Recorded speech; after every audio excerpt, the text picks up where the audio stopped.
Hello coders, welcome to our channel Coding Edge, and today's our topic is Object Oriented Programming System, OOPS. Now we are going to study what OOPS is. So first we will learn about OOPS definition. Object Oriented Programming is a programming paradigm that organizes data and behavior into a structure called objects which are instance of classes. अब हम इसे हिंदी में समझते हैं कि OOPS है क्या। उप्स को समझने के लिए हम लोग सबसे पहले मीरो के ऊपर चलेंगे और यहाँ पे मैं एक डिजाइन बनाता हूँ, उससे आप समझ पाएंगे इजिली कि उप्स है क्या। जैसे कि हम लोग कोई इंसान जॉब कर रहा होता है पैसे कमाने को, तो लास्टली मोटिव यही हुआ कि मुझे पैसे कमाने हैं। कोई बिजनेस कर रहा होता है पैसे कमाने को, पर मोटिव सबका एक ही है, पैसे कमाना। चाहे वो कोई भी काम कर रहा हो, जॉब कर रहा हो, बिजनेस कर रहा हो, चाहे कुछ भी कर रहा हो। तो ये एक तरीका हो सकता है, जैसे जॉब एक तरीका है पैसे कमाने का, बिजनेस एक तरीका है पैसे कमाने का। तो वैसे ही ऊप्स जो है हमारा एक तरीका है कोडिंग करने का। ऊप्स के थ्रू हम वेरियस चीजें यूज कर सकते हैं।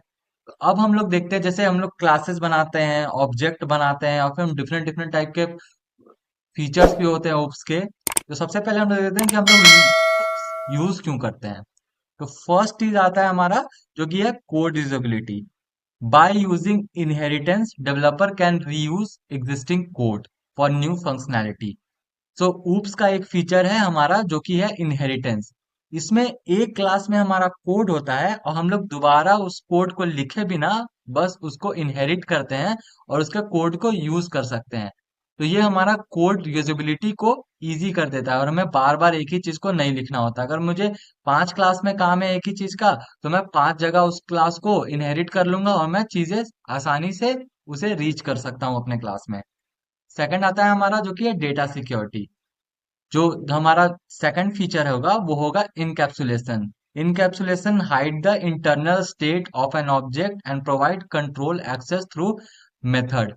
इनकैप्सुलेशन के थ्रू हम लोग अपने फील्ड्स को प्राइवेट रख सकते हैं और हम लोग चाहते हैं कि कोई हमारे डेटा को मतलब आसानी से रीच ना कर पाए, तो हम लोग किसी चीज के थ्रू उसे लेके आएंगे तब रीच कर पाएगा। तो इसे हम लोग डेटा सिक्योरिटी प्रोवाइड कर पाते हैं यूजर को और अपने डेटा को सेफ रख पाते हैं।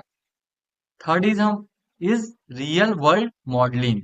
OOP allow developer to model real world entities effectively by representing them as object with attribute and behavior. OOPS allow करता है डेवलपर को एक रियल वर्ल्ड आइडेंटिटी बनाने का।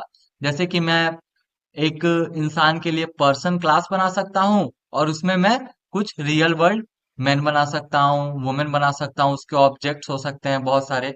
तो ये रियल वर्ल्ड में, रियल वर्ल्ड से चीजें, जैसे मैं कार क्लास बनाऊंगा उसके अंदर डिफरेंट मॉडल्स होंगी, जैसे स्विफ्ट हो गया, फिर मारुति सुजुकी हो गई, या फिर कोई भी मॉडल्स उसके ऑब्जेक्ट्स हो जाएंगे। और विद हम लोग डिफरेंट एट्रीब्यूट और बिहेवियर से कर सकते हैं, जैसे मेथड और फील्ड बना सकते हैं। Flexibility and scalability. Polymorphism and abstraction make a system flexible to change and easily scalable for future enhancement.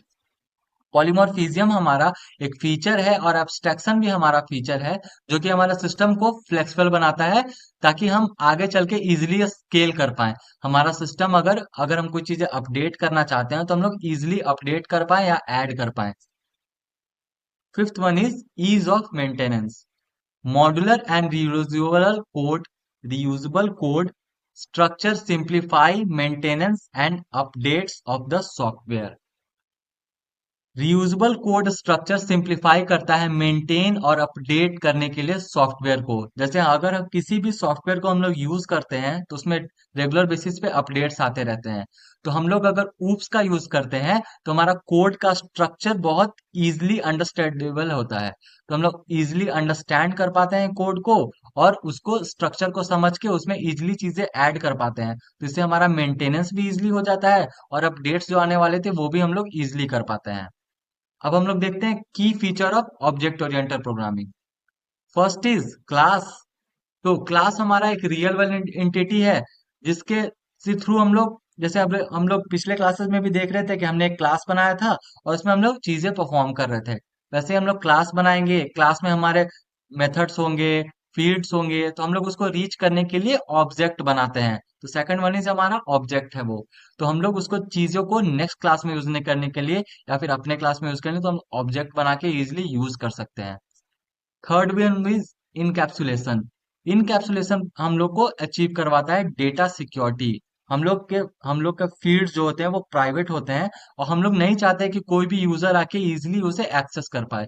हम लोग एक सिक्योरिटी की लेयर लगा देते हैं, और जब हम लोग उस फील्ड तक तभी कोई इंसान पहुंच सकता है जब हम लोग कुछ क्राइटेरिया रखेंगे कि वो फिलफिल होगा, तभी वो पहुंच पाएगा। तो ये हम लोग आगे चल के एक एक क्लास देखेंगे। What is class, what is object, कैसे यूज करते हैं, कैसे क्रिएट करते हैं। इनकैप्सुलेशन भी आगे चल के देखेंगे। अभी एब्स्ट्रैक्शन देखते हैं कि एब्स्ट्रैक्शन होता क्या है। अभी इस वीडियो में हम बस ओवरव्यू ले रहे हैं कि ये चीजें होती क्या है। एब्स्ट्रैक्शन हमारा हो गया, जो कि है एब्स्ट्रैक्शन हम लोग यूज करते हैं डेटा को हाइड करने के लिए। तो एब्स्ट्रैक्शन के थ्रू हम लोग डेटा हाइडिंग अचीव कर पाते हैं, जिससे हमारी सिक्योरिटी और एक लेवल ऊपर चली जाती है। इनहेरिटेंस में हम लोग कोड यूजिबिलिटी के लिए यूज करते हैं कि हमारा कोड किसी और क्लास में है, और हम चाहते हैं कि इस चीज को हम किसी और क्लास में यूज करें, तो हम लोग वहां पे इनहेरिटेंस का यूज कर लेते हैं। पॉलीमॉर्फिज्म होता है जिसमें हम लोग मेथड ओवरलोडिंग और ओवर राइडिंग करते हैं। तो वो हम चल के आगे देखें कि इसे कैसे करते हैं, मेथड्स क्या होते हैं, कैसे बनाए जाते हैं, और कैसे हम लोग इसको ओवरलोड और ओवर राइड करते हैं। तो इन सब चीजों को, फीचर्स को हम एक एक करके आगे के वीडियोस में देखने वाले हैं कि ये फीचर्स कैसे होते हैं और कैसे इन्हें यूज करके हम लोग सिक्योरिटी या फिर कुछ भी कैसे अचीव करते हैं। तो हमारा आज का वीडियो यही था कि ऑब्जेक्ट ओरिएंटेड प्रोग्रामिंग सिस्टम होता क्या है। आई होप ये आप लोगों को समझ में आया होगा। Thank you for watching this video. Keep watching our channel, keep subscribing our channel. Thank you.